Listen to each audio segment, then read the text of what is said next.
I'm glad to have you here. Follow my story until the end and comment the city you're watching from. It was my daughter, Samantha Baker's 45th birthday, and I had arrived at her house early with the cake I'd specially ordered from her favorite bakery. The chocolate and strawberry confection had cost $200, but for my only child, nothing was too expensive. I had worked double shifts as a nurse for 40 years, saving penny by penny, and now in retirement at 72, I still wanted to give her the very best. The morning was bright as I carefully balanced the cake box in my hands, my heart filled with anticipation. I'd always loved birthdays.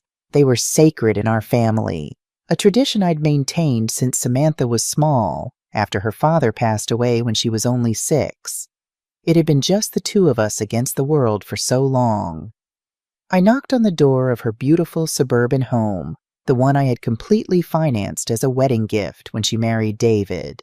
The $150,000 down payment had come from my life savings, money I'd set aside for my retirement. But seeing them start their lives in a proper home had seemed worth every penny at the time. The door swung open, and my smile instantly met Samantha's look of annoyed indifference. "Oh, it's you," she muttered without meeting my eyes. My heart faltered for a moment, but I pushed forward, extending the cake with its delicate candles already in place. "Happy birthday, my love," I said warmly. "I brought your favorite chocolate cake with strawberries, just like when you were little." Samantha sighed deeply as if my presence was an unbearable burden. I noticed her perfectly manicured nails as she gestured me inside without even a thank you for the cake. "Mom, we need to talk," she said dryly. The living room of her house was immaculate. Modern furniture I had helped select, art pieces I had gifted her over the years. Through the large windows I could see the twins playing in the backyard, my precious 10-year-old grandchildren. They hadn't noticed my arrival. "You know, Mom," Samantha began in that cold voice she had developed over the past few years, "I've been thinking a lot about my birthday, about presents, and about what would truly make me happy." I nodded enthusiastically, still holding the cake. "Of course, sweetheart. Tell me what you want and I'll get it for you. A trip, perhaps? Some jewelry? Maybe that new car you mentioned last month?" Samantha looked me straight in the eye, and what I saw there chilled me to the bone. Pure contempt. "The one thing I'd love most as a birthday present," she said slowly, savoring each word, "is for you to just die." The world stopped. I literally felt as if someone had ripped my heart from my chest. Her words echoed in my ears like an endless, terrible loop. My daughter, my only child, had wished for my death as a birthday gift. "What?" I managed to whisper, feeling tears welling up in my eyes. "What did you just say?" "You heard me," she continued with a coldness that cut through me like knives. "I'm tired of you, Mom. Tired of your constant calls, your unexpected visits, of you always being here bothering me. My life would be so much easier and happier if you would just disappear." My hands were shaking uncontrollably. 72 years of living, 45 years of being her mother, and I never, ever thought I would hear those words come out of her mouth. "Samantha," I managed to say between sobs, "I'm your mother. I've given you everything. I've sacrificed everything for you." "Exactly," she interrupted, standing up from the sofa. "And that's why you're suffocating me. I can't breathe with your constant presence. I need freedom. I need you to let me live my life without your drama and your emotional needs." The $200 cake was still in my hands, the candles beginning to melt. Everything I had dreamed for that day, hugs, laughter, maybe a family dinner, vanished like smoke. "But honey," I tried one more time, "I just want to be close to you, to be a part of your life. You're all I have." "And that's exactly the problem," she replied, crossing her arms. "The fact that I'm all you have, Go get a life of your own and leave me alone." I got up from the sofa, my legs trembling, carrying that cake that now felt like a mockery. I couldn't believe what was happening. It felt like a nightmare I couldn't wake up from. "I can't believe you're saying this to me," I murmured, "after everything I've done for you." "Everything you've done?" She laughed sarcastically.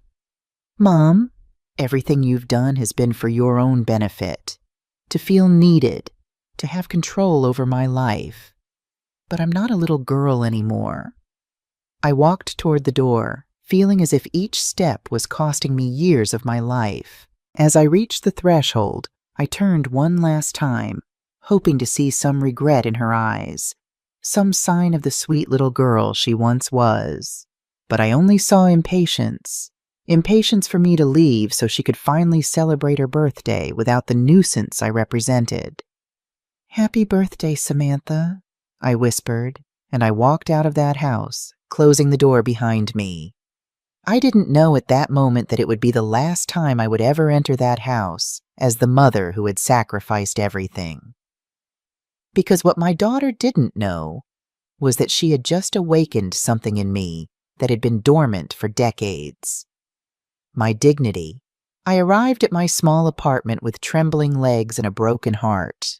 The $200 cake ended up in the trash, the melted candles a reflection of the tears that wouldn't stop falling. I sat on my old sofa, the same sofa where I had nursed Samantha as a baby, where I had read her stories for years, where I had cried tears of happiness every time she called me Mama.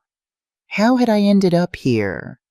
How could my own daughter, the child I had carried in my womb for 9 months, wish for my death with such coldness? The pain was physical, like a vice around my chest, making it difficult to breathe. I reached for the framed photo on my side table. Samantha at her college graduation, both of us smiling proudly. I had worked 3 jobs to put her through that prestigious university. $42,000 in tuition that I paid without a single complaint. "Don't worry, honey," I would tell her every time she called me crying about the pressures of school. "Your education is the most important thing." I began to remember everything. Absolutely everything I had done for her over the past 45 years. When she was 3 and got pneumonia, I worked triple shifts at the hospital to pay for her medicine. It was $2,800 in antibiotics that my insurance didn't cover. Money I got from selling my late mother's jewelry. When she turned 16 and wanted to go to the prom, I worked entire weekends for 4 months to buy her that pink dress that cost $800. I remember how her eyes sparkled when she tried it on. "Thank you, Mom. You're the best in the world," she had said, hugging me tight. In college, when she changed her major for the 3rd time, I paid for every semester without a single complaint. $42,000 in total, money I got by taking out a second mortgage on my small house. When she married David, I organized and paid for the entire wedding, $35,000, so she could have the wedding of her dreams. The most elegant ballroom in the city, the most beautiful flowers, the menu she chose without worrying about the price. "I want my princess to have everything," I told her as I signed check after check. And then came the house. That very house where she had just humiliated me. When Samantha and David decided they wanted to buy their first property, I didn't hesitate for a second. "Don't worry about the down payment," I told them. "I'll take care of it." It was $150,000 from my life savings, the money I had been saving for my retirement. But it didn't end there. When the twins arrived 5 years ago, I became the free babysitter. Every time Samantha wanted to go out with David, every time they had plans and needed someone to watch the kids, there I was, not charging a cent, happy to help my daughter have the life she had always dreamed of. When David lost his job last year, who paid the mortgage for 8 months? Me. $16,000 that I took from my pension, money that meant eating rice and beans for weeks just to stretch my income. And when the twins needed braces, Another $4,000 that I covered without a second thought. "Don't worry," I told them, seeing their distressed faces. "That's what grandmothers are for." I got up from the sofa and went to my desk where I kept all the receipts, all the proof of every single penny I had spent on my daughter and her family. They were boxes and boxes of documents that I had kept, not because of mistrust, but because it made me proud to remember everything I had been able to do for them. I started doing the math, adding it all up with shaking hands. Raising Samantha from birth until she was on her own, approximately $200,000. College, $42,000. The wedding, $35,000. The down payment on the house, $150,000. The mortgage payments when David was unemployed, $16,000. The twins' braces, $4,000. The birthday and Christmas gifts over all those years, at least $10,000 more. The total was devastating. Over $460,000, almost $500,000 that I had invested in my daughter's happiness.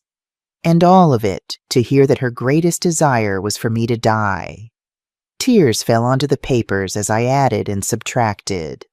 If I had put that money in a savings account with compound interest, today I would have more than $600,000.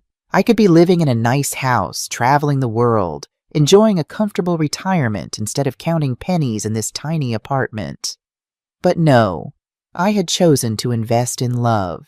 I had chosen to believe that the money spent on my daughter was money well spent, that every sacrifice was worth it because in the end I would have a daughter who loved me and would take care of me in my old age. How foolish I had been. Something changed inside me as I sat there, surrounded by the physical evidence of my lifelong sacrifices. The sadness didn't disappear. It would probably never completely go away. But something else began to grow alongside it. A feeling I hadn't allowed myself to experience in decades. Anger. Righteous, justified anger. I picked up the phone and dialed Samantha's number. I needed to hear her voice one more time. I needed to confirm that she had really said those terrible words. "What do you want now, Mom?" she answered with annoyance after the 5th ring. "Samantha, I need to know if you really meant what you said to me today," I asked in a trembling voice. "Of course I meant it," she replied without a hint of remorse. "Mom, it's time for you to understand that I need space. Your obsession with me isn't healthy." "Obsession?" I repeated, incredulous. "You call a mother's love obsession?" "Yes, exactly that. And I hope that after today you finally get the message. I need you to respect my boundaries and let me live my life." I hung up the phone without saying goodbye. There was no misunderstanding. My daughter truly believed that my love was a burden, that my presence in her life was a problem she needed to solve. That night I couldn't sleep. I lay awake staring at the ceiling, remembering every beautiful moment we had shared, every hug, every "I love you, Mom" that had come from her lips. Had it all been a lie? Or had I simply raised a daughter who had become so selfish that she couldn't see beyond her own needs? At 3 o'clock in the morning, something changed inside of me. The sadness began to transform into something different, into anger, into indignation, into the clear understanding that I had been used, manipulated, and discarded like a used tissue. My daughter wanted me to die? Well, maybe it was time to give her exactly what she asked for, but not in the way she expected. The next day, I woke up with a mental clarity I hadn't experienced in years. The sadness had given way to something more powerful, determination.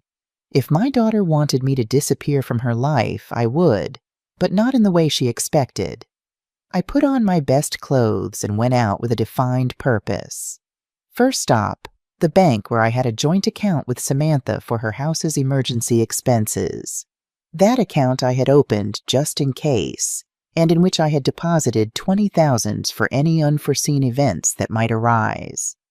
"Good morning, Mrs. Davis," greeted the manager, Mr. Roberts, who had known me for years. "How can I help you today?" "I want to close joint account number 458728991, I said with a smile that he interpreted as kindness, but which was in reality pure vengeance. "Are you sure? That account has a considerable balance of $20,000, he warned, checking his computer screen. "Completely sure. I want to transfer all of that money to my personal account," I replied, signing the papers with a steady hand. Seeing those $20,000 return to my personal account gave me a satisfaction I hadn't felt in years. It was only the beginning. Next stop, the mortgage loan office. During the past year, when David was unemployed, I had co-signed their mortgage. That meant that if they couldn't pay, the responsibility fell on me, but it also meant that I had rights to that property. "Mrs. Davis," the loan officer, Ms. Phillips, greeted me. "What brings you here?" "I want to review the mortgage contract where I appear as a co-signer," I explained. "I need to understand exactly what my rights and obligations are." While she looked for the documents, I remembered the day I signed those papers. Samantha had cried with emotion. "Thank you, Mom. I don't know what we'd do without you. You're our savior," she had said, hugging me tight. David had also thanked me, promising they would never have late payments. "Here are the documents," Ms. Phillips said, placing a thick folder in front of me. "As a co-signer, you are responsible for the payments if the primary holders cannot make them, but you also have the right to reclaim the property if you believe the debtors won't be able to fulfill their obligations." "Exactly," I completed, examining the papers carefully. "Is there a problem with the payments?" "I'm evaluating the situation," I replied, putting a copy of all the documents in my bag. "What would I have to do if I decided to exercise my rights as co-signer?" "You would have to demonstrate that there's a risk of default or that there have already been significant delays.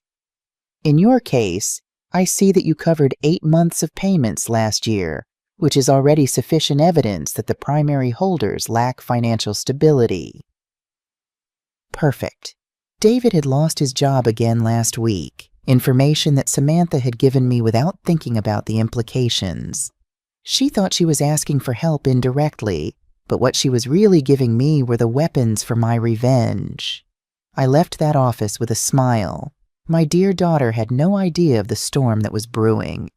Third stop, my personal lawyer, Mr. Daniel Thompson, a 70-year-old man who had been a friend of my late husband's.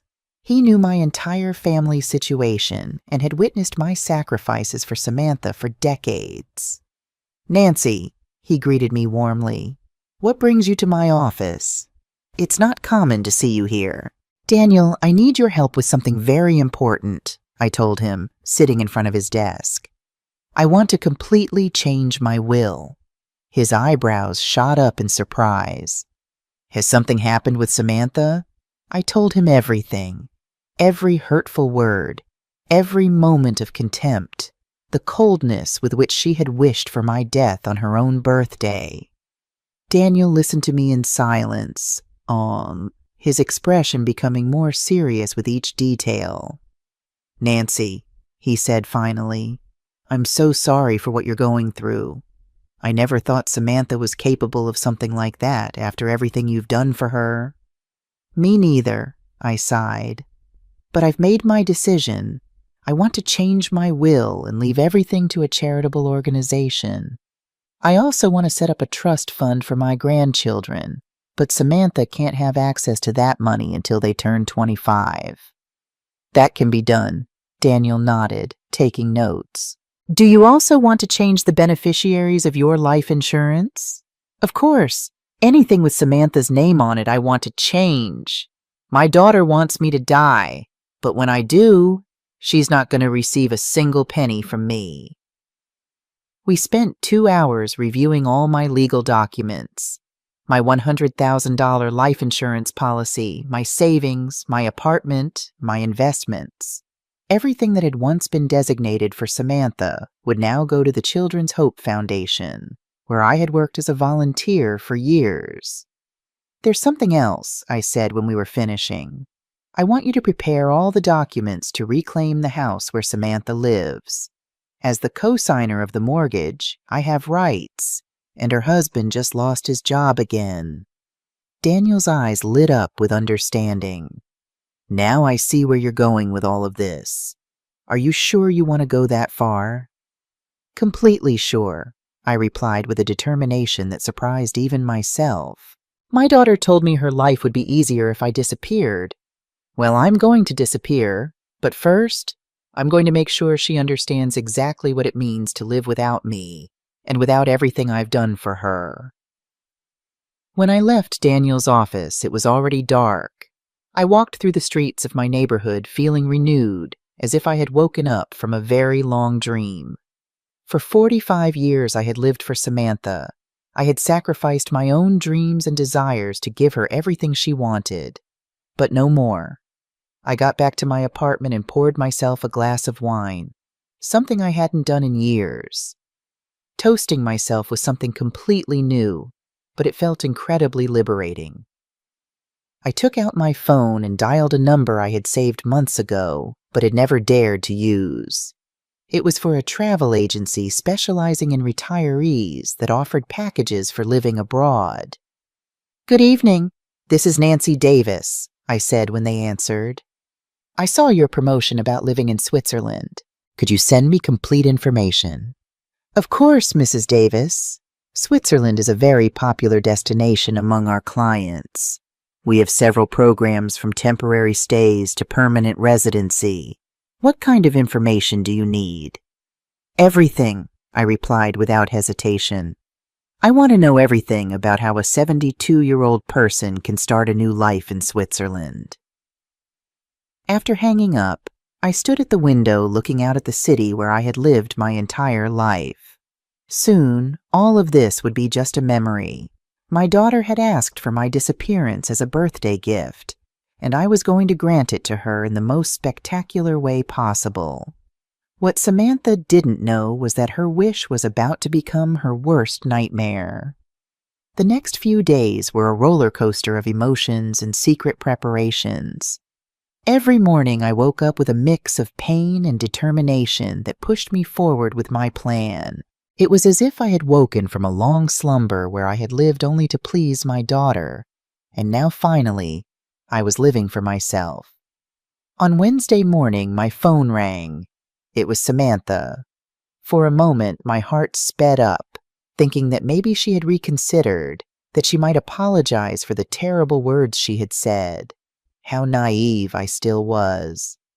"Mom," she said in that cold voice she had adopted lately, "I need you to do me a favor."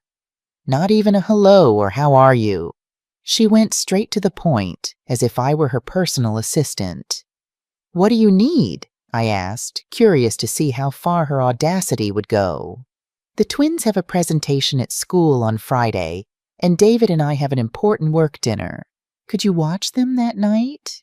The irony was delicious. The same woman who had wished for my death as a birthday gift was now asking me to watch her children as if nothing had happened, as if I were a resource available 24/7. "I can't," I replied simply. "What do you mean you can't?" she asked with genuine surprise. Evidently, she wasn't used to me saying no. "I have other plans," I said with a smile she couldn't see. "What plans could you possibly have?" she asked with that condescending tone that hurt me deeply. As if at 72 years old, I didn't have the right to have a life of my own. "Plans that are none of your business," I replied, keeping my calm. "Find another sitter." "But Mom, I can't get a sitter on such short notice. Besides, you never charge me to watch your own grandchildren." There it was, the emotional manipulation she had used on me for years. But this time it wouldn't work. "Since you told me that your greatest gift would be for me to die," I answered coldly, "if you want me to disappear from your life, I'm starting now." There was a long silence on the other end of the line. Finally, Samantha let out a sarcastic laugh. "Seriously? You're going to punish me like a little brat?" she said. "I thought after a few days the drama would be over." It's not drama, Samantha. It's respect for your wish. You wanted me to disappear, so that's what I'll do. Fine, she said with annoyance. If you want to be that childish, that's on you. But don't come crying later when you're lonely. She hung up without saying goodbye. Perfect. Every interaction confirmed that I was making the right decision. That afternoon, I went to the bank again, this time to do something I never thought I would.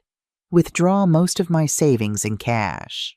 It was $30,000 that I put in an envelope and stored in my personal safe, the money I would need for my new life in Switzerland. I also called the travel agency and confirmed my trip. A flight to Zurich for next Tuesday with the option to extend my stay indefinitely. The initial cost was $5,000, money I paid without blinking an eye. It was the most expensive and most intelligent investment I had made in years. On Thursday morning, I received an unexpected visit. It was my neighbor, Margaret Wilson, a 68-year-old woman who lived in the apartment next door and with whom I had developed a friendship over the past 5 years. "Nancy," she said, sitting in my living room with a cup of coffee, "you look different these days. Has something happened?" Margaret had been a silent witness to all my sacrifices for Samantha. She had seen me cancel plans with her to rush over whenever my daughter needed me. She had seen the bags of expensive food I would buy to take to Samantha while I ate canned soup to save money. I told her everything.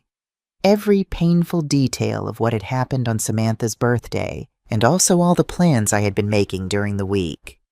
"My God, Nancy," Margaret murmured, her eyes filled with tears. "I can't believe Samantha would say something so cruel to you after everything you've done for her." "The worst part is that she said it as if it were the most normal thing in the world," I explained. "As if I were a nuisance in her life that needed to be eliminated."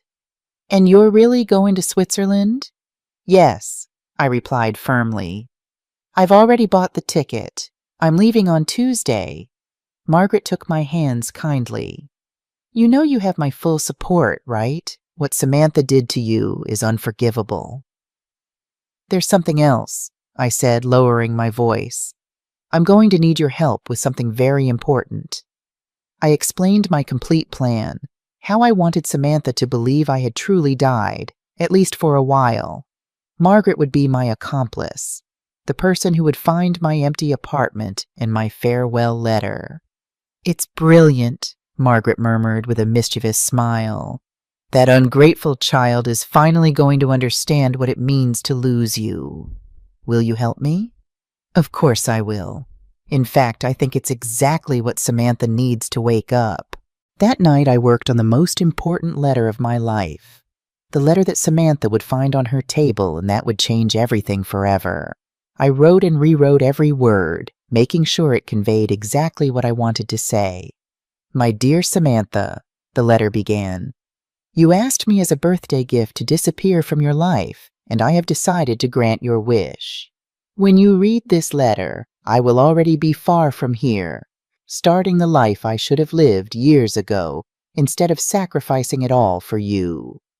I continued writing for hours, documenting every penny I had spent on her, every sacrifice I had made, every opportunity I had missed by always being available for her needs. But it wasn't a bitter letter. It was an educational letter. I wanted her to understand exactly what she had lost. "Along with this letter, you will find all the legal documents I have signed this week," I continued writing. "The change of will, the cancellation of your health insurance that I paid for, the notification that as the co-signer of your mortgage, I have decided to exercise my rights due to David's job instability, and the cancellation of all financial benefits you received from me." It was a 23-page letter that meticulously detailed everything that was going to change in her life now that I had disappeared, just as she wanted. "Your life will be much easier without me," the letter ended. "But it will also be much more expensive. I hope it's worth it." On Friday night, as I was packing my most important belongings into 2 suitcases, I received a call from Samantha. I didn't answer. She called 3 more times. but I simply let the phone ring. I had nothing left to say to her. The next day, Saturday, David appeared at my door. He looked exhausted and desperate. "Nancy," he said in a pleading voice, "Samantha told me what happened between you two. I know what she said was wrong, but please don't do this to our family." "Do what?" I asked, feigning innocence. "Stop helping us, just withdrawing from our lives like this. The kids need you. We need you." How interesting. When Samantha wanted to get rid of me, I was a nuisance. But when they realized everything I did for them, suddenly they needed me. "David," I said calmly, "your wife was very clear with me. My presence in her life is a burden she no longer wants to bear. I'm just respecting her wishes." "But Nancy, you know how Samantha is when she gets mad. She didn't mean it." "Oh, she didn't?" Because she sounded pretty convincing when she wished for my death as a birthday gift. David lowered his head. He knew he had no argument to defend the indefensible. "Please," he insisted, "give me a chance to fix this. I'll talk to Samantha. I'll make her understand how wrong she is." "It's too late for that," I replied, slowly closing the door. "Give my grandchildren a kiss for me." Sunday was my last day in that city. I spent the morning walking through the places that had been important in my life. The hospital where I had worked for 40 years, the park where I had taken Samantha as a child, the church where I had married her father. It was my silent farewell to a life I had lived completely for others. On Monday, I would begin a life that I would finally live for myself. On Sunday night, I couldn't sleep, not because of nerves or regret, but because of a strange emotion I hadn't felt in decades, the anticipation of an adventure. At 72 years old, I was about to begin the life I had always dreamed of, but never dared to live. At 5 o'clock in the morning on Monday, Margaret knocked on my door as we had arranged. She brought fresh coffee and a knowing smile that filled me with energy. "Ready for your great escape?" she asked, winking. "More than ready," I replied, carrying my 2 suitcases to the door. "Do you have the spare keys to my apartment?" "Here they are," she said, showing me the set of keys I had given her the night before. "And I also have the letter for Samantha and all the legal documents you're going to leave on her table." We had planned everything meticulously. Margaret would wait until Wednesday to go to Samantha's apartment and deliver the documents, pretending that she had found my apartment empty and had become worried about my disappearance. It would be she who would break the news to Samantha that I was gone forever. "Remember," I said as we called a cab, "you have to act very worried. Tell her I didn't answer the phone for 2 days, that you knocked on my door and I didn't respond, and that when you used the emergency keys, you found the apartment empty and the letter on the table." "Don't you worry, Nancy. I was a drama teacher for 30 years. It's going to be the performance of my life," Margaret told me with a mischievous smile. The cab arrived punctually at 6 o'clock in the morning. As they loaded my suitcases, I took one last look at my apartment. I had lived there for 15 years, but strangely I didn't feel nostalgic. It was as if I was finally freeing myself from a prison I had built myself. "To the airport?" the cab driver asked. "To the airport," I confirmed, and I felt as if those 2 words marked the beginning of my new existence. During the 40-minute ride to the airport, I thought about everything I was leaving behind. My volunteer work at the hospital, my daily routines, the constant worry about Samantha and her problems. But I also thought about everything that awaited me, the freedom to make my own decisions, to spend my money on myself, to live without the constant weight of my daughter's emotional demands. At the airport, while I waited for my flight, I received 3 calls from Samantha that I didn't answer. Then a text message came in. "Mom, you're being ridiculous. The kids are asking about you. Call me." I deleted the message without replying. It was fascinating how now that I wasn't available 24/7, she suddenly needed me. The flight to Zurich was long but peaceful. For the first time in years, no one knew where I was. No one could call me to ask for favors, money, or time. It was an intoxicating feeling of freedom I hadn't experienced since before I became a mother. During the 12-hour journey, I wrote in my journal everything that had happened in the last week, every detail, every emotion, every decision that had led me to that moment. I wanted to remember exactly what it felt like to free myself from a toxic relationship, even when that relationship was with my own daughter. I arrived in Zurich on Tuesday night, local time. A representative from the travel agency was waiting for me at the airport with a sign that had my name on it. He was a young, kind man named Max Hoffman who spoke perfect English. "Mrs. Davis?" He greeted me with a genuine smile. "Welcome to Switzerland. I hope you're ready for a new adventure." "More than ready," I replied. And for the first time in weeks, my smile was completely authentic. Max took me to a beautiful, furnished apartment in the center of Zurich that he had rented for 1 month while I decided if I wanted to stay permanently. It was small but cozy, with windows that overlooked a lovely park and a partial view of the lake. "Here is all the information about the city," Max said, handing me a thick folder. "Places to eat, activities for people your age, German classes, social groups. I've also scheduled a meeting for you with a financial advisor for tomorrow afternoon to help you with the paperwork if you decide to stay permanently." That night, I slept better than I had in years.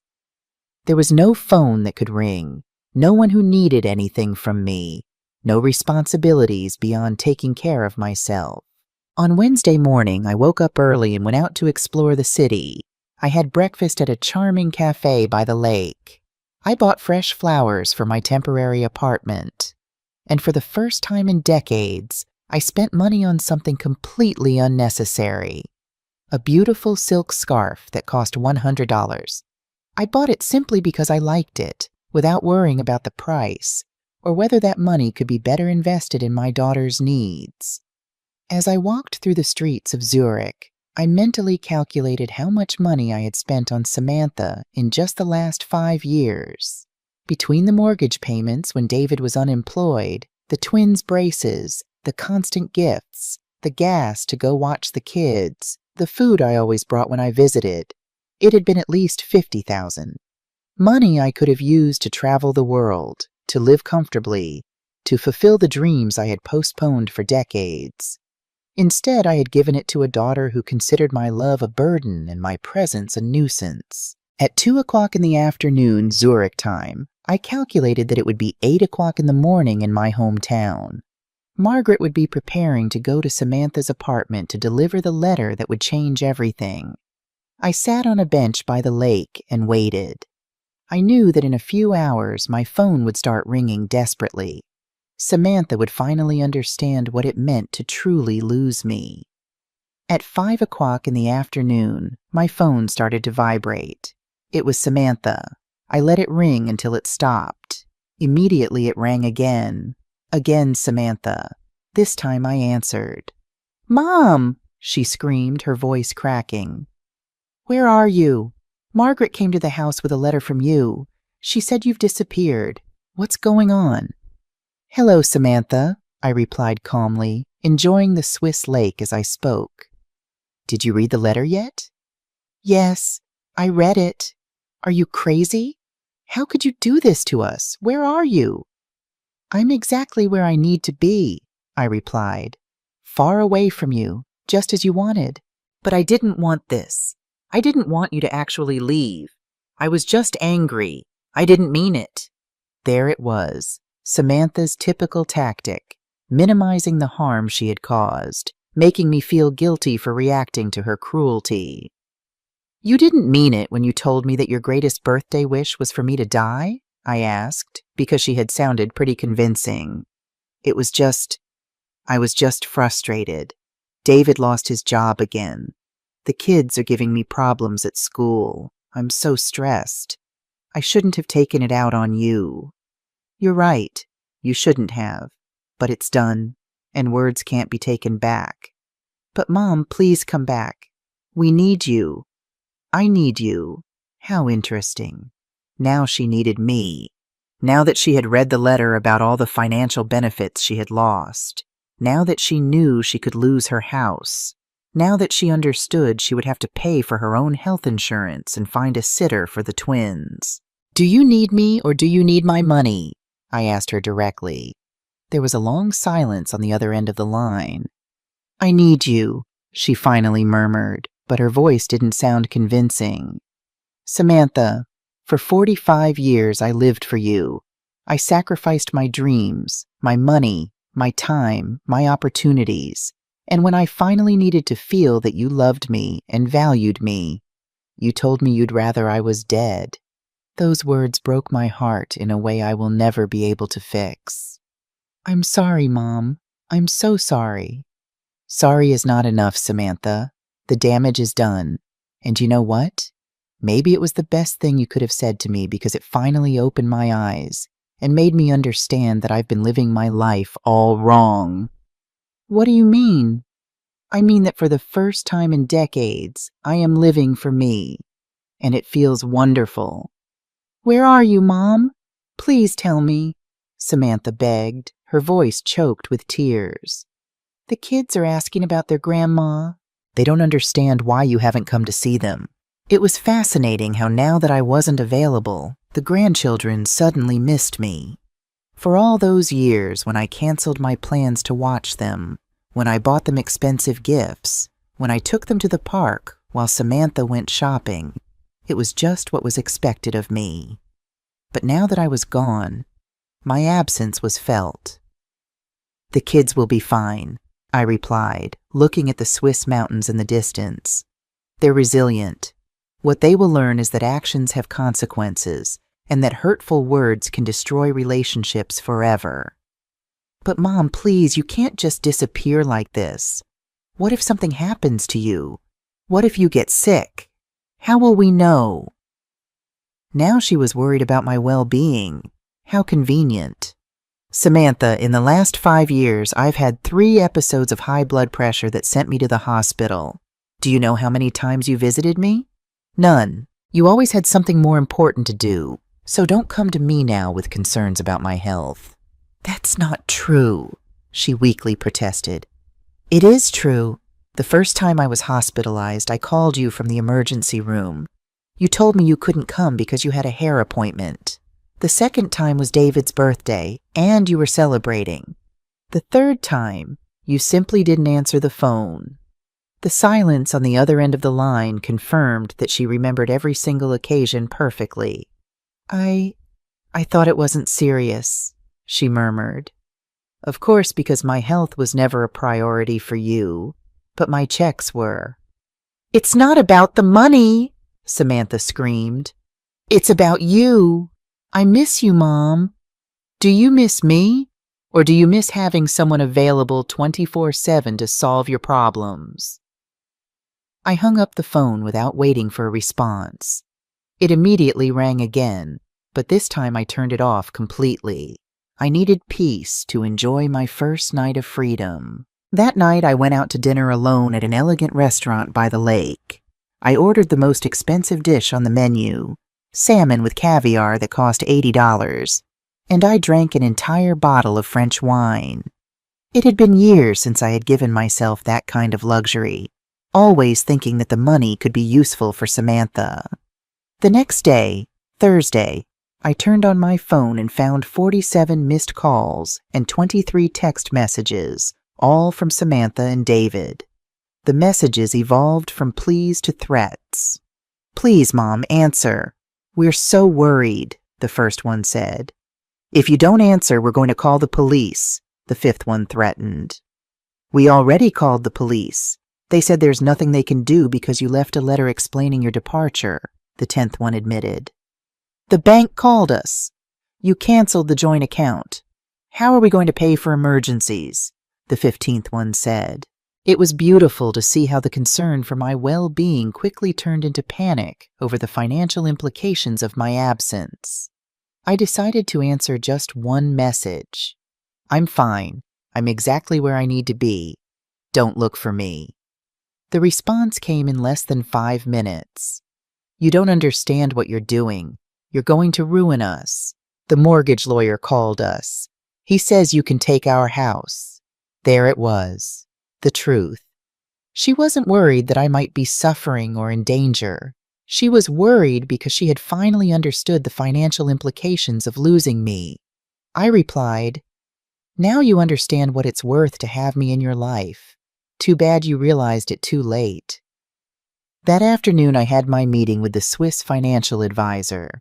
He was an older, very professional man named Hans Meyer, who helped me understand all my options for permanent residency in Switzerland. "With your current savings and your American pension," he explained, "you can live comfortably here for the rest of your life. Switzerland has excellent medical care programs for retired foreigners, and the quality of life is exceptional." For the first time in years, I spoke openly about my finances without worrying about saving money for Samantha's emergencies. It was liberating to calculate my expenses based solely on my own needs and desires. "You can also invest part of your savings in the Swiss economy," Hans continued. "The returns are stable and secure. In 5 years, you could double your assets if you invest wisely." Double my assets. How many times had I had that opportunity? But I had preferred to spend the money on my daughter's whims. "Is there anything else I should know?" I asked. "We have many clients in situations similar to yours, older people who have come to Switzerland looking for a new start after complicated family relationships. You are not alone in this experience." That information comforted me deeply. I wasn't the only mother who had been manipulated and discarded by ungrateful children. There was a whole community of people who had chosen their own happiness over the toxic demands of their families. However, as the initial euphoria of my escape began to fade, reality started to set in. Switzerland was beautiful, but it was also entirely foreign to me. The language barrier became immediately apparent when I tried to buy groceries the next day. The cashier spoke rapidly in German, and I stood there helplessly, feeling embarrassed and out of place. A kind young woman behind me in line translated, but the experience left me feeling vulnerable. "Perhaps you should consider taking German classes," Hans had suggested during our meeting. "It will help you integrate better." I signed up for a beginner's German class at the local community center, but found it incredibly challenging. At 72, my mind wasn't as quick to absorb a new language as it once might have been. The other students, mostly young people in their 20s and 30s, progressed much faster than I did. "Guten Tag, wie geht es Ihnen?" I practiced in front of my mirror each morning, struggling with the harsh consonants. There were also moments of intense loneliness.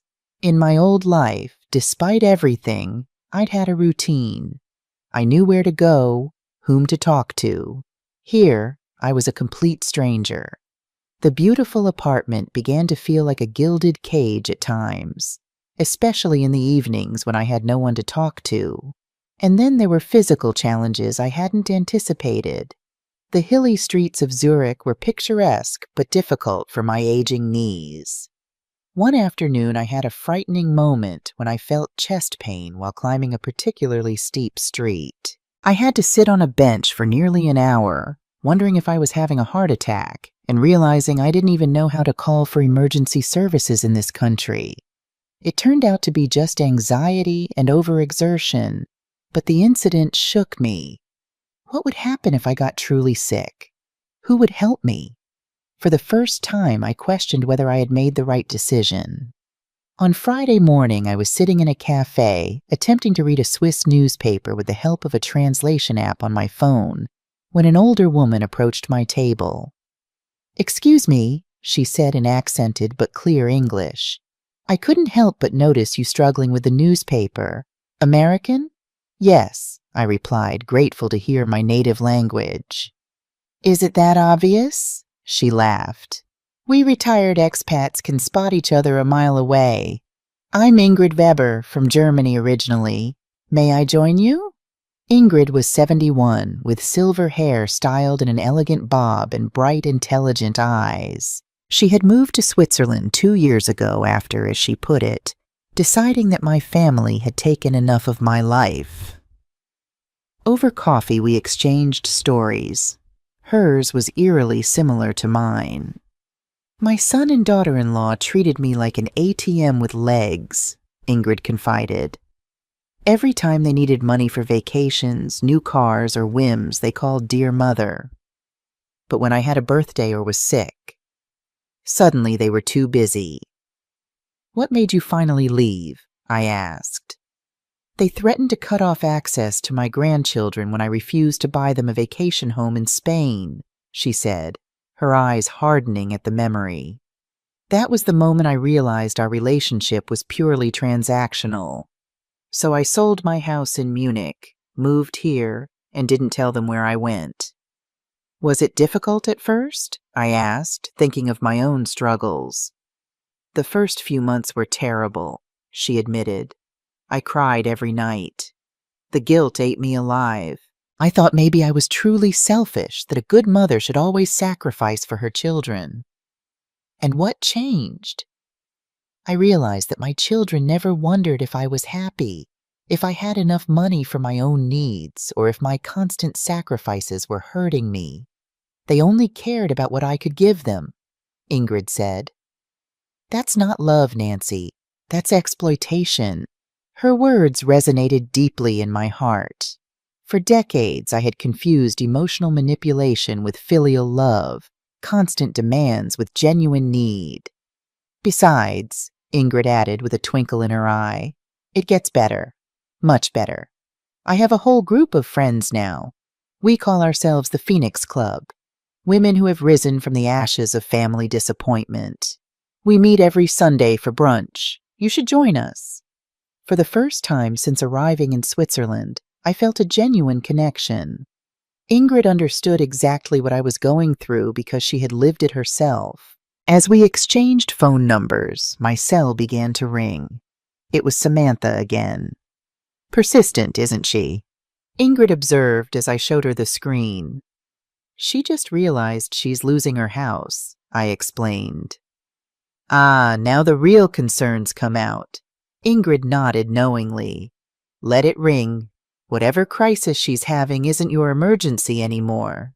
I silenced the phone, feeling a mixture of guilt and resolve. Ingrid was right. I needed to break the pattern of always being available to solve Samantha's problems. That evening, I decided to check my messages. There were now over 60 missed calls and dozens of increasingly desperate texts. I scrolled through them, noticing the evolution from worry to anger to panic. One message caught my attention, not from Samantha, but from David. Nancy, please call us. The bank is moving forward with foreclosure proceedings. Samantha is having anxiety attacks. The twins keep asking where Grandma is. I know what she said was terrible, but please don't punish the whole family for it. I felt a pang of guilt about my grandchildren. They were innocent in all of this. I had always had a special bond with them, especially the quiet one, Emily, who loved to sit with me and draw for hours. Did they really think I had abandoned them without a word? I decided to send a text just to David. The children can write to me at this email address if they want to. Do not share it with Samantha. I created a new email account specifically for this purpose. The next day, struggling with jet lag and emotional exhaustion, I attended my first German class. The teacher, Frau Schmidt, was patient but firm. Wiederholen Sie bitte, she kept saying. Repeat, please, as I stumbled over the words. By the end of the 2-hour session, my head was pounding and I felt utterly defeated. I was too old for this, I thought. Too old to start over. Too old to learn a new language. Too old to build a life from scratch. As I left the community center, fighting back tears of frustration, my phone buzzed with a notification. It was an email from Emily, my granddaughter. Dear Grandma, Daddy gave me your email. Where did you go? Mommy says you're sick and had to go away to get better. Are you coming back soon? I miss our drawing time. Love, Emily. Attached was a digital drawing of what appeared to be me and her, holding hands under a rainbow. My heart nearly broke at the sight. I sat on a nearby bench, suddenly overwhelmed by doubt. Was I being selfish? Was I punishing innocent children for their mother's cruelty? But then I remembered Ingrid's words. That's not love. That's exploitation. I carefully composed a reply. My dearest Emily, Grandma is not sick, but she needed to take a special trip to think about some important things. I'm in a beautiful country called Switzerland, where there are mountains even taller than the ones in our picture books. I miss our drawing time too, more than you can imagine. I promise I will see you again, though I don't know exactly when. In the meantime, keep drawing your beautiful pictures. Maybe you can make a whole book of them to show me someday. I love you very much, and this isn't your fault. Sometimes adults have complicated feelings and problems that are hard to explain. Your grandma. I attached a photo I had taken of the Swiss Alps, hoping it might help her understand I was safe and in a beautiful place. As I hit send, I realized I was crying. This was the hardest part, knowing my actions, however justified, were causing confusion and pain for my grandchildren. But I also knew that returning to the toxic dynamic with Samantha wouldn't be healthy for any of us in the long run. Sometimes healing required distance, even when that distance hurt. On Sunday, I attended the Phoenix Club brunch that Ingrid had invited me to. The group met at a charming restaurant overlooking Lake Zurich, and I was immediately welcomed by 6 women ranging in age from mid-60s to early 80s. Our newest Phoenix, Ingrid introduced me. Nancy from America, whose daughter wished her dead as a birthday gift. There were gasps around the table. That's a new low, said a British woman named Eleanor. My son only told me I was a burden when I asked to live with him after my husband died. My daughter-in-law changed the locks while I was on vacation, added Maria, a Spanish woman with kind eyes. Said my constant interference was ruining her marriage. One by one they shared their stories, painful tales of ingratitude, manipulation, and eventual liberation. I was struck by how similar our experiences were, despite our different backgrounds and cultures. The guilt is the hardest part, admitted Helga, a former professor from Denmark. We're conditioned to believe that maternal love means endless sacrifice, that our needs don't matter once we have children.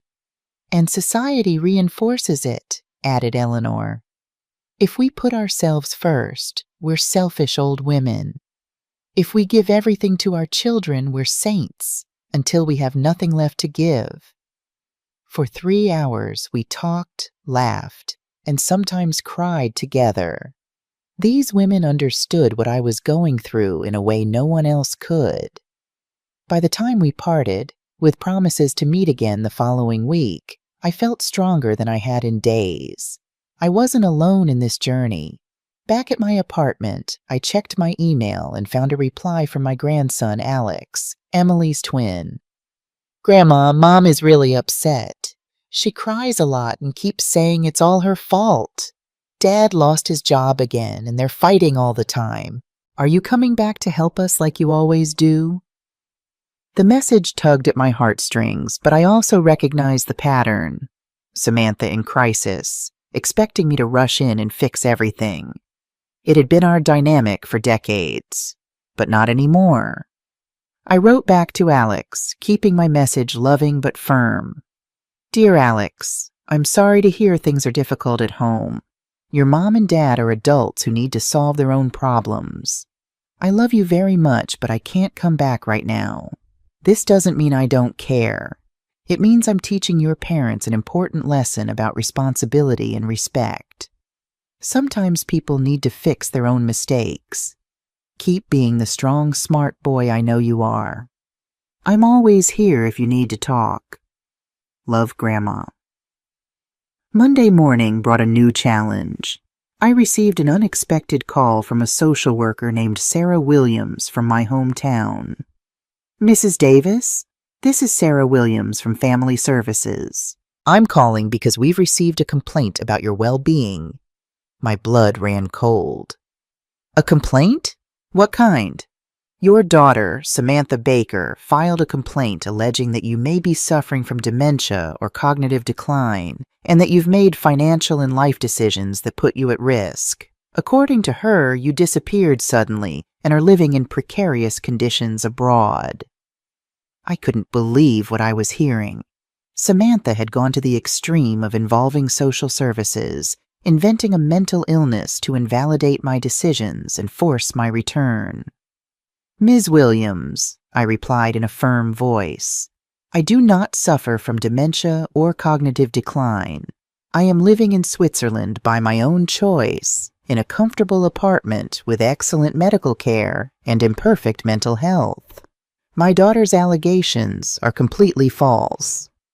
I understand your position, Mrs. Davis, but we need to verify your well-being. Would it be possible to coordinate a medical and psychological evaluation through the American consulate in Switzerland? Of course, I replied without hesitation. I am willing to undergo any evaluation that demonstrates I am in perfect mental health and that my decisions have been made with complete lucidity. After coordinating the details for the evaluation, I hung up the phone, feeling a mix of rage and disbelief. Samantha had crossed a line of no return. Not only had she wished me dead, but now she was trying to destroy my mental credibility to regain control over my money and my life. I immediately called my lawyer, Daniel, back in my hometown. Nancy, he greeted me with concern. I'm glad to hear your voice. I've had a very interesting week with your daughter. I bet you have. I just spoke with social services. Samantha is accusing me of having dementia. That's not all, Daniel sighed. She also hired another lawyer to try to challenge all the legal changes you made before you left. She's alleging that you weren't in your right mind when you signed them. Can she do that? She can try, but she doesn't have solid legal grounds. I have recordings of all our conversations where you clearly demonstrate total lucidity. Furthermore, the fact that you meticulously planned your departure and are living independently in Switzerland contradicts any allegations of cognitive decline. What else is she doing? She has tried to access your bank accounts, alleging concern for your well-being. She also wanted to stop the process of reclaiming the house, but since everything is legally backed, and she herself signed the documents acknowledging that David lost his job again, she has no valid arguments. It was incredible how far Samantha was willing to go to get back the financial benefits she had lost. Daniel, I want you to prepare a defamation lawsuit against my daughter. Her false allegations about my mental state could affect my reputation and my legal rights. It would be my pleasure, Daniel replied with satisfaction. After seeing how she has treated you, I think it's time for her to face the legal consequences of her actions. 2 days later, I showed up at the American consulate in Zurich for the medical and psychological evaluations. The American doctor who examined me was an older, experienced man who immediately understood the situation. Mrs. Davis, he told me after an exhaustive 3-hour evaluation, not only are you in perfect mental health, but the decisions you have made demonstrate admirable lucidity and courage. Your daughter is clearly trying to manipulate the legal system to recover financial benefits. Will that be officially documented? Absolutely. I'll send a detailed report to social services explaining that her allegations are unfounded and that you are living an independent and healthy life in Switzerland. That same afternoon, I received a call from the social worker. Mrs. Davis, we have received the medical report from the consulate. It is clear that your daughter's allegations are baseless. We are going to close the case and notify Samantha that her complaints were unfounded. Thank you, I replied. Will this be in some kind of record? Yes. It will be documented that she filed a false complaint about a family member's well-being, which could have legal implications if it is repeated. Perfect. Samantha had not only failed in her attempt to invalidate my decisions, but now she had an official record of filing false complaints. As I walked back to my apartment from the consulate, I felt a strange mixture of emotions. Vindication, certainly. I had proven that my mind was sound and my decisions were my own, but also a profound sadness. How had my relationship with my daughter deteriorated to this point? Was there any way back from this level of betrayal? My phone buzzed with a text from Ingrid. "Phoenix dinner tonight. The whole club is gathering to celebrate Eleanor's birthday. We'd love to have you join." I smiled, feeling a wave of gratitude for these women who had become my support system in such a short time. "I'll be there," I replied, "and I have a victory to share." That night, surrounded by my new friends, I recounted the saga of Samantha's failed attempt to have me declared mentally incompetent. The women listened with expressions ranging from outrage to knowing nods. "Classic move," Eleanor said, raising her wine glass. "My son tried the same thing when I refused to put my house in his name. Here's to strong women who won't be controlled." We all clinked glasses, and for a moment the pain of Samantha's betrayal was overshadowed by the warmth of this circle of understanding. We were all phoenixes, rising from the ashes of family disappointment to create new lives on our own terms. Later that night, I decided to do something I had been contemplating for weeks. Write an open letter detailing my entire experience. Not for Samantha, but for other mothers who might be living in similar situations of manipulation and emotional abuse from adult children. I wrote for 4 hours, documenting every sacrifice I had made, every manipulation I had suffered, and every step I had taken to reclaim my dignity and my life. It was a 20-page letter that I titled, "When a Mother's Love Becomes Self-Destruction, My Story of Liberation at 72. I decided to send the letter to an online blog I had discovered that specialized in stories of older women who had found the courage to radically change their lives. The act of putting my experience into words was cathartic, transforming my private pain into something that might help others.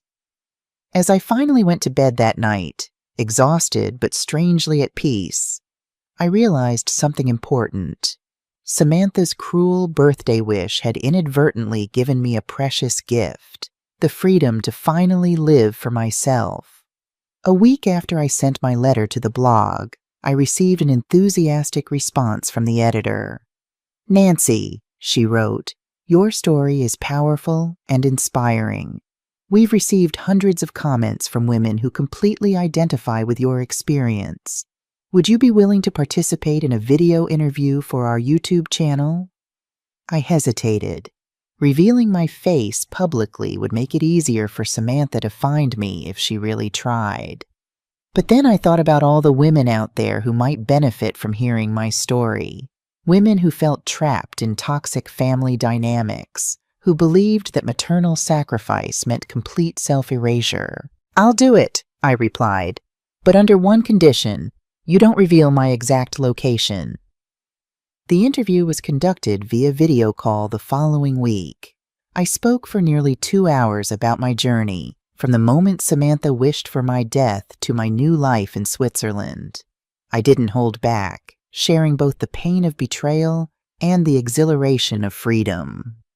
The hardest thing to overcome, I explained to the interviewer, was the guilt. We mothers are conditioned to believe that our children's happiness is our responsibility, even when they're adults.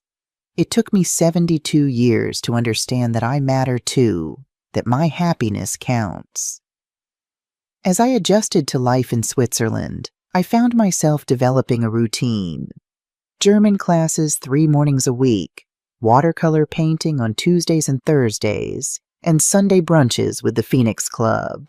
I was slowly getting better at the language, though I still relied heavily on English in most situations. My relationship with Ingrid deepened into a genuine friendship. She understood my struggles with the language and culture in a way no one else could. "When I first came here," she confided during one of our coffee mornings, "I cried every time I had to go to the grocery store. I felt so helpless, So lost. But it gets better, I promise. She was right. Little by little, I was finding my footing. I learned to navigate the public transportation system, discovered favorite cafes and walking paths, and even made tentative friendships with some of my neighbors. But there were still difficult days. Days when I missed my grandchildren so acutely it felt like physical pain. Days when I questioned my decision to leave everything behind. Days when the language barrier left me feeling isolated and incompetent. On one such day, I received an unexpected email. It was from David, my son-in-law.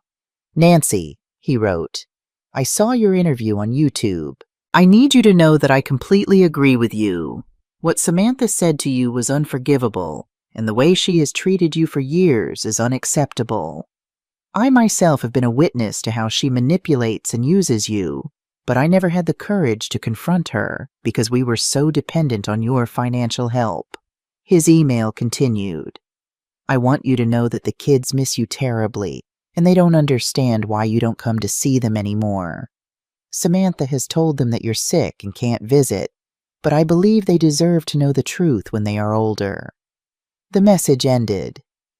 I know it's probably too late for apologies, but I wanted you to know that at least one person in this family acknowledges how badly we treated you and how much you sacrificed for us. I hope you are happy in your new life.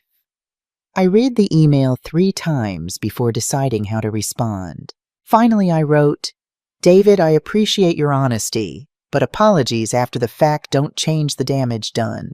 I hope this experience helps you to be a better husband and father, and that you teach your children to value the people who love them before it's too late." It was the first time someone in my family had publicly acknowledged the abuse I had suffered. It didn't change my decision to stay away, but it did give me a sense of validation that I had been needing for years. That night, I shared David's email with Ingrid over dinner at her apartment. "It's a start," she said cautiously. But notice how even in his apology, he's still centering himself in Samantha. "We were so dependent on your financial help," as if that excuses their behavior. I hadn't picked up on that subtlety, but Ingrid was right. David's apology, while seemingly heartfelt, still framed their mistreatment of me as an unfortunate necessity rather than a cruel choice. "What about the children, though?" I asked, the concern that had been gnawing at me for weeks finally surfacing. "Am I wrong to stay away from them?" Ingrid considered this carefully. "The children are innocent, yes, but consider this. What lesson do they learn if their grandmother returns after their mother wished her dead? That there are no consequences for cruelty, that older women can be discarded and will still come running back when needed?" Her words made me think, what kind of example would I be setting if I allowed Samantha to treat me like this without consequences? "You can maintain a relationship with your grandchildren without enabling their mother," Ingrid suggested. "Keep writing to them. Send them presents for their birthdays, but don't rush back just because they miss you." The next day, I received news from Daniel that made me sit down in shock.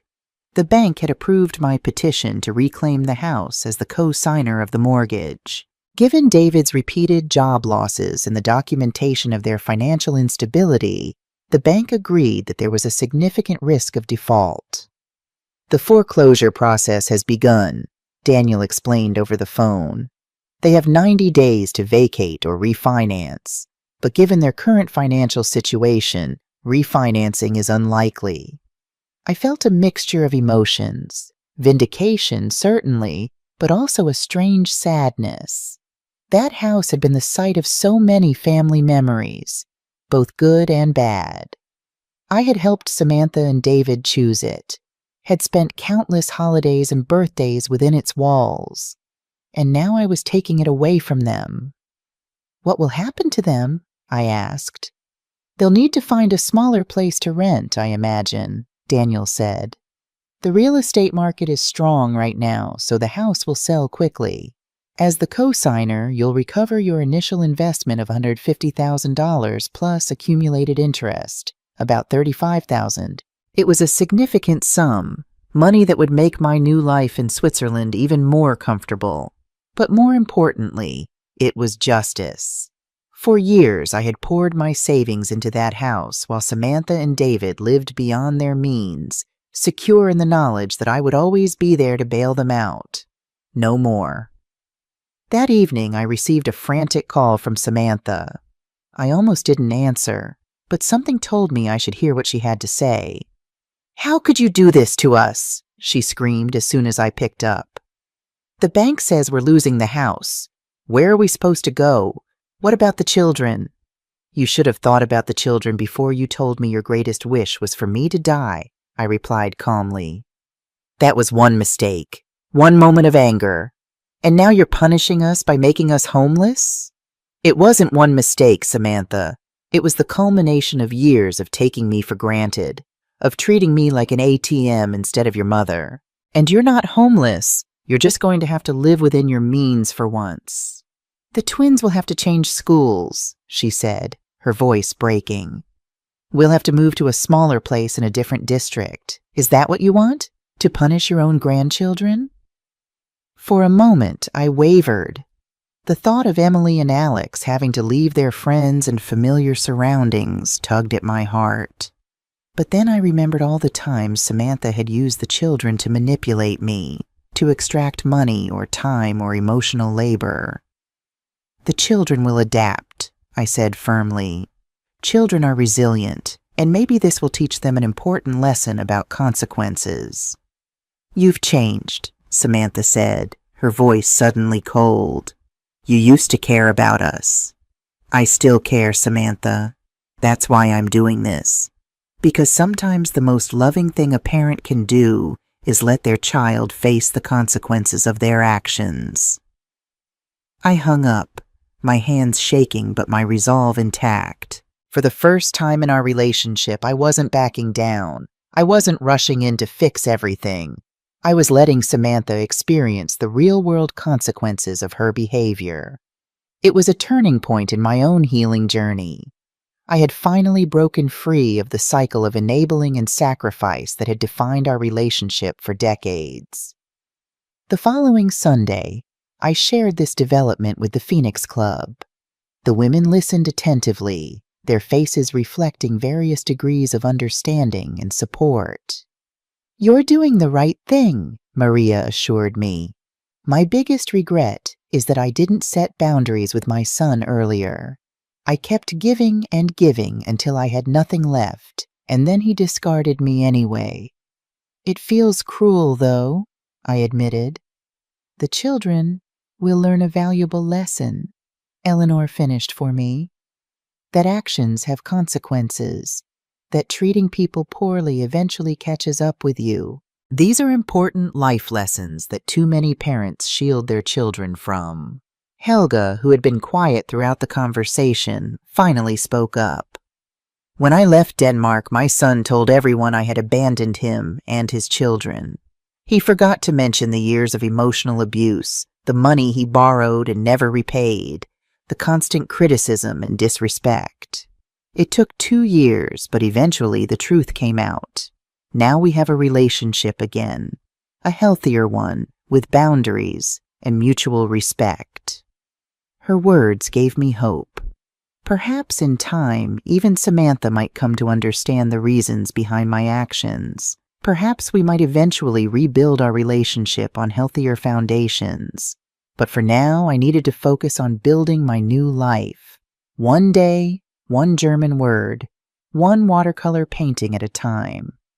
A month later, I received a call from Daniel with news that left me momentarily speechless. "The house sold, Nancy," he announced, "for $410,000, well above market value. After the remaining mortgage is paid off, you'll receive $185,000 as the co-signer who reclaimed the property. The money will be transferred to your Swiss account by the end of the week." I sat down trying to process the information. Nearly $200,000, a small fortune by any standard. Money that I had thought lost forever when I gave it to Samantha and David. There's more, Daniel continued. Your apartment back home also sold. After commissions and expenses, the net amount is $95,000. In total, I was receiving almost $300,000 in assets that I had given up for lost. With my existing savings and the investments I had made in Switzerland, my total net worth now exceeded $500,000. At 72 years old, I was richer than I had ever been in my life. What about Samantha and David? I asked. Where are they living now? They've moved to a 2-bedroom apartment on the other side of town, Daniel informed me. David finally got a job at the manufacturing plant. It's less money than he was making before, but it's stable. And Samantha had to go back to work too. She's working as an administrative assistant at the local high school. There was a strange satisfaction in knowing that they were finally living within their means, taking responsibility for their own lives instead of relying on me to rescue them whenever they were in trouble. That night I celebrated at my favorite restaurant by the lake. I ordered French champagne and toasted the brave woman who had had the courage to start over when everything seemed lost. As I dined, I thought about the entire journey. I had started this journey as a broken and humiliated mother, devastated by the cruel words of an ungrateful daughter. But now I was an independent woman, financially stable, surrounded by genuine friends, and living the life I had always dreamed of. The next day, I met with Hans Meyer again to discuss what to do with my newfound wealth. With this additional capital, he explained, you could potentially purchase a small house here in Switzerland. Property is expensive, but with your assets, it's within reach. Owning your home would provide long-term stability. For the first time, I allowed myself to consider the possibility of truly settling in Switzerland permanently, not just as an extended visit, but as my new home. I'd like that, I admitted. But I'm still struggling with the language, and I worry about being isolated, especially as I get older. Hans smiled understandingly. Many expats face these concerns. Have you considered living in one of the international retirement communities? They offer the best of both worlds, a Swiss quality of life with an English-speaking support system. He showed me brochures for several retirement villages around Zurich and Geneva, designed specifically for expatriates. They looked beautiful, elegant apartments with stunning views, communal dining options, medical staff on site, and a built-in social network of other international retirees. This could work, I said, feeling a surge of excitement. I could have my own space, but also be part of a community. The following week, Ingrid and I visited 3 different retirement communities. The third one, Lakeside Gardens, immediately felt right. It was perched on a hillside overlooking Lake Zurich, with well-maintained grounds and bright, spacious apartments. The residents were a mix of Americans, British, Germans, and other Europeans, most in their 70s and 80s. I can see you here, Ingrid said as we toured a lovely 2-bedroom unit with a balcony facing the lake. It's perfect, close enough to the city for culture, but peaceful enough for painting and writing. I made my decision on the spot, putting down a deposit on the apartment. It would be ready in 2 months, after some minor renovations to accommodate my specific needs. As I signed the paperwork, I realized something important. For the first time in decades, I was making a major life decision based solely on what I wanted, not what would benefit Samantha or anyone else. It was both terrifying and exhilarating. During this period of transition and newfound stability, I decided to do something I had been considering for weeks. Write a book about my experience. Not just my story, but a practical guide for older women who were trapped in toxic family relationships. I contacted a Swiss publisher that specialized in self-help and personal growth books. The editor, a woman named Brigitte, was immediately interested. Nancy, she told me during our meeting, your story touches on a topic that affects millions of women but is rarely talked about openly. Emotional abuse by adult children is an epidemic problem that needs to be exposed. I spent the next 3 months writing When Love Hurts, Freeing Yourself from Family Emotional Abuse After 70. The book documented not only my personal experience, but also practical strategies for recognizing manipulation, setting healthy boundaries, and finding the courage to prioritize one's own well-being. Writing was therapeutic, allowing me to process my experiences in a new way. I interviewed other members of the Phoenix Club, incorporating their stories and insights to provide a broader perspective. The book wasn't about vilifying adult children. Rather, it was about helping older women recognize unhealthy patterns and reclaim their dignity and independence. Meanwhile, my relationship with my grandchildren continued through regular emails and occasional video calls that David facilitated without Samantha's knowledge. The twins were adapting to their new circumstances better than I had expected. Emily was flourishing at her new school, where she had joined an art club. Alex had made friends with neighborhood kids and seemed more resilient than ever. "We live in a smaller house now," Emily told me during one video call. "But I have my own corner in the living room where I can draw. Dad put up a special shelf just for my art supplies. And Mom is different," Alex added. "She doesn't buy us as many toys, but she's home more because of her new job. She helps with homework now." It seemed that the change in circumstances had forced Samantha to be more present as a mother, which was an unexpected positive outcome. "Do you miss the old house?" I asked carefully. They both shrugged in that casual way children have. "Sometimes," Emily admitted, "but our new apartment is closer to the park, and we can walk to school now instead of taking the bus." Children, as I had told Samantha, were indeed resilient. They adapted to change much more easily than adults, finding joy in simple pleasures rather than material possessions. The book was published 8 months after my arrival in Switzerland and quickly gained a following. It wasn't a global bestseller, but it found its audience, women in similar situations who needed guidance and validation. The letters I received from readers were deeply moving. "I read your book and finally understood that I am not a bad mother for refusing to continue to finance my 35-year-old son's irresponsibility," wrote Maria from Spain. "Your story helped me understand that true love does not require self-destruction," Carmen from Mexico wrote to me. "After reading your book, I sold my big house and moved to a small apartment I can afford without depending on my children's help. For the first time in years, I sleep in peace," Rosa from Argentina shared.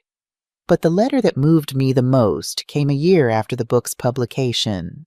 It was from a young mother named Andrea. "Mrs. Davis," she wrote, "I'm 30 years old and have a 65-year-old mother who has sacrificed her whole life for me and my siblings. After reading your book, I realized that we are treating her exactly like Samantha treated you.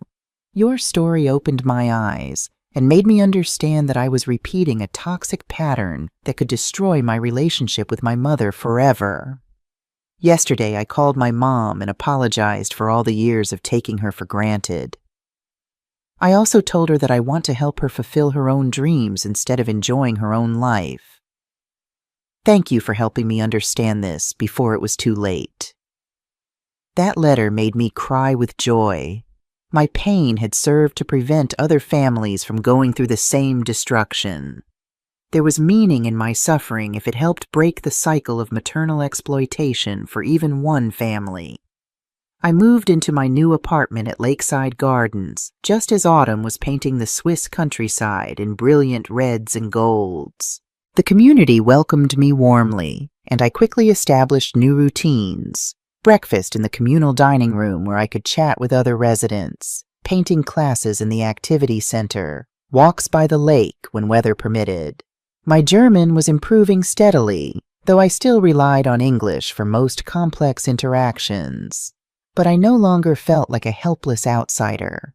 Switzerland was becoming home in a way I hadn't thought possible when I first arrived, desperate and heartbroken. The Phoenix Club continued to be my emotional anchor. We expanded our activities beyond Sunday brunches to include day trips around Switzerland, movie nights, and even a weekend retreat in the Alps. These women understood me in ways that even my oldest friends back home never had. We shared a common experience that had shaped us, the pain of family betrayal and the courage to start over. "We should start a formal organization," Helga suggested during one of our gatherings.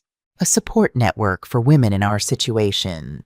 There are so many out there who feel trapped and don't know there's a way out."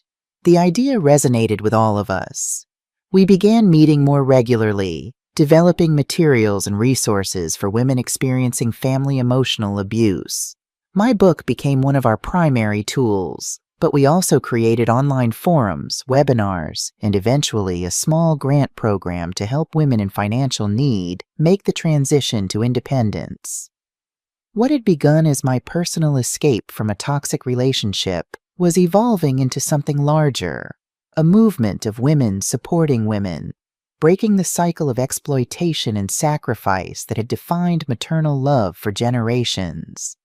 2 years after my dramatic departure, as I was settling comfortably into my new life, I received a physical letter in my mailbox. The handwriting on the envelope was unfamiliar, but the return address made my heart skip a beat. It was from my grandchildren.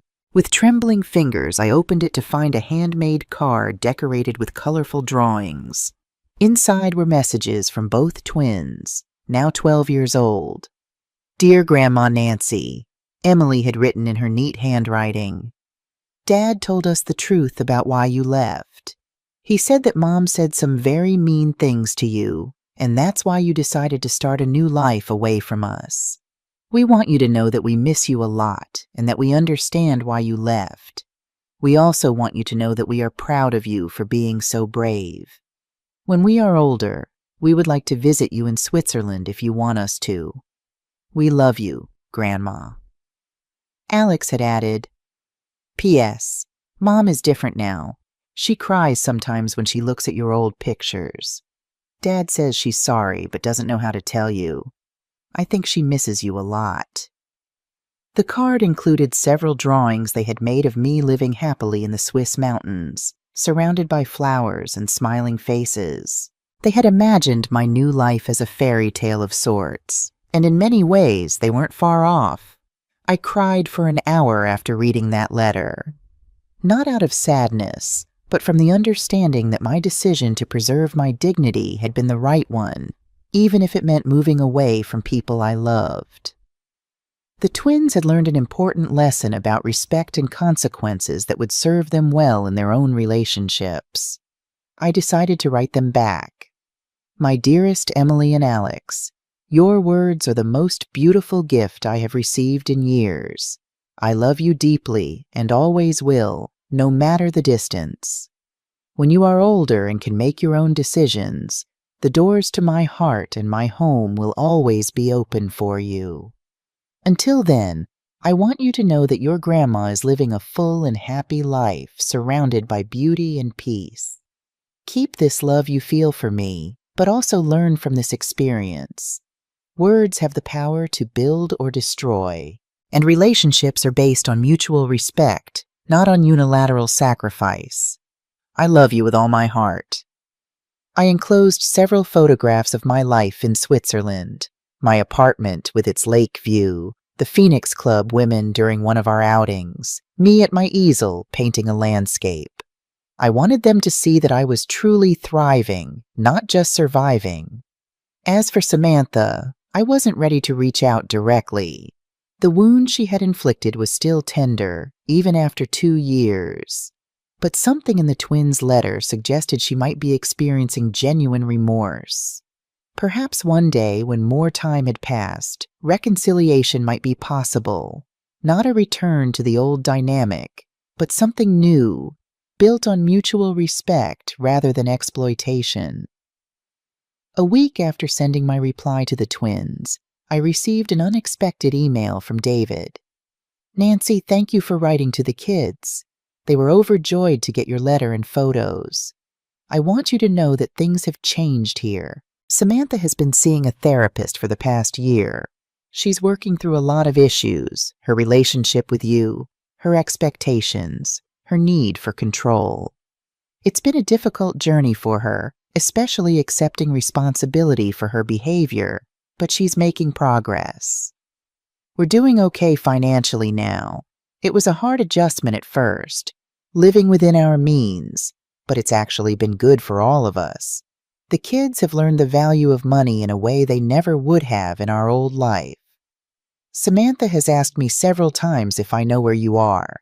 I've kept my promise not to tell her, but I think she genuinely wants to apologize. If you ever feel ready to hear from her, just let me know. I read the email several times trying to process my feelings.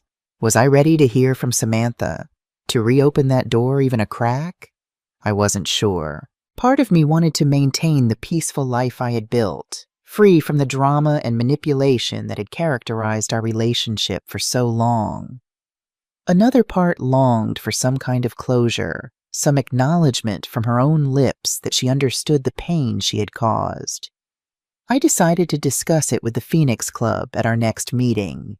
These women had become my trusted advisors, their collective wisdom guiding me through many difficult decisions.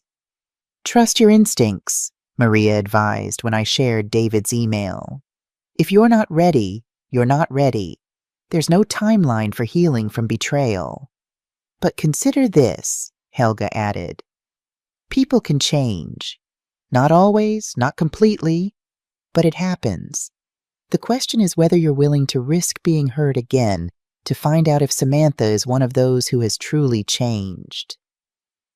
I pondered their words carefully. In the end, I wrote back to David. Thank you for respecting my privacy and for being a bridge to the twins. I'm glad to hear that Samantha is getting help. That's an important step. As for direct contact, I'm not ready yet, but I'm not saying never. Perhaps in time. For now, please continue to be my connection to the children. That means more to me than I can express. It was a small opening, neither a rejection nor an embrace. A cautious acknowledgement that while the past couldn't be erased, the future remained unwritten. Today, 3 years after that terrible birthday that changed my life forever, I am sitting on my balcony in Zurich, looking at the mountains as I write the final pages of my second book. I am 75 years old, with assets of more than 600,000, a modest following as an author, dear friends from all over the world, and an inner peace I never thought I would experience again. Samantha asked me as a birthday gift to disappear from her life. I granted her that wish in the most spectacular way possible. What she never calculated was that by losing me, she not only lost a mother who loved her unconditionally, but also the person who had kept her financial world stable for decades. My disappearance was my gift to her, a harsh but necessary lesson in the consequences of cruelty and ingratitude. My new life was my gift to me, a second chance to live authentically, to value myself as much as I had valued others.